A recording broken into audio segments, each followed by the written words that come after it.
होता, देव जेवत होता नाही का, नामदेवासोबत देव नाचत होता. आणि मग नामदेवानं सांगावं, देवा अरे ती एवढीशी मुक्ताई मला सांगते अजून कच्चा आहे.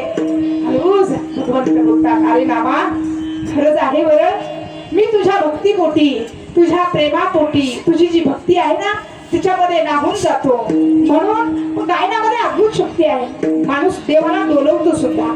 परंतु ऐक ना नामा, अजून तू कच्चा आहे बरं, अजून तू कच्चा आहे, तुला गुरु करावा लागेल. आणि मग मात्र नामदेवाला त्या ठिकाणी पांडुरंग परमात्म्याला सांगावं. नामदेवाने सुद्धा गुरु केला.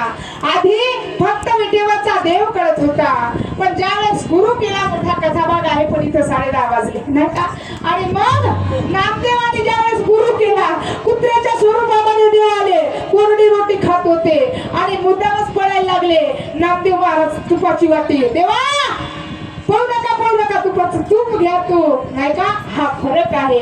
म्हणून जागत्यांनो गुरु भजिजे तेने कृत्य कार्य होईजे, जैसे सिंचने सहजे शाखा पल्लव संतोष. काय सांगायचं तर इथं गुरु शिष्य परंपरा आहे, आदिनाथांपासून ही परंपरा आहे. म्हणून हा गुरु शिष्याचा विषय आहे, संत प्रकरण आजच्या दिवशी आहे.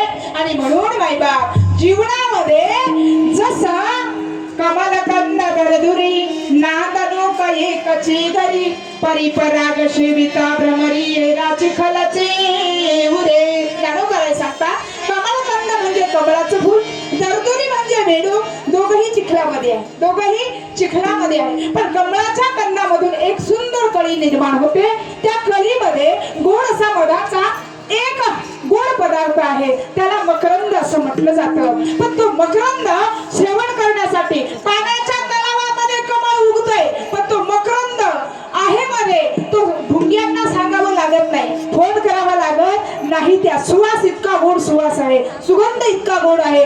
समुद्राच्या बाहेरून ती भुंगी येतात आणि तो समुद्रामध्ये असणारा कमळाच्या कळीमध्ये जो मकरंद आहे तो सेवन करून निघून जातात. कधी कधी तर असं होतंय, कमळाची कळी मिटेपर्यंत ते त्या ठिकाणीच ते गुंतून जातात. परंतु त्याच कमळाच्या त्या पायथ्याशी त्या चिखलामध्ये बेडूक सुद्धा आहे, पण तो आयुष्यभर दरावच करत राहतो नाही का. त्याच्या वाट्याला मात्र तो सुगंध येत नाही, तो मकरंद सेवन करता येत नाही.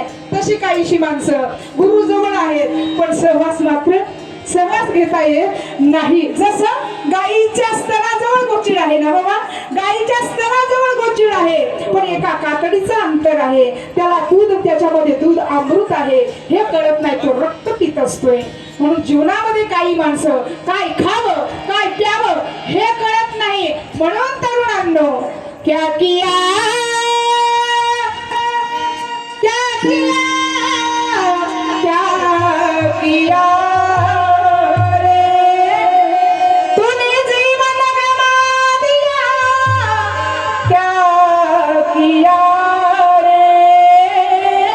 जिसे पाना था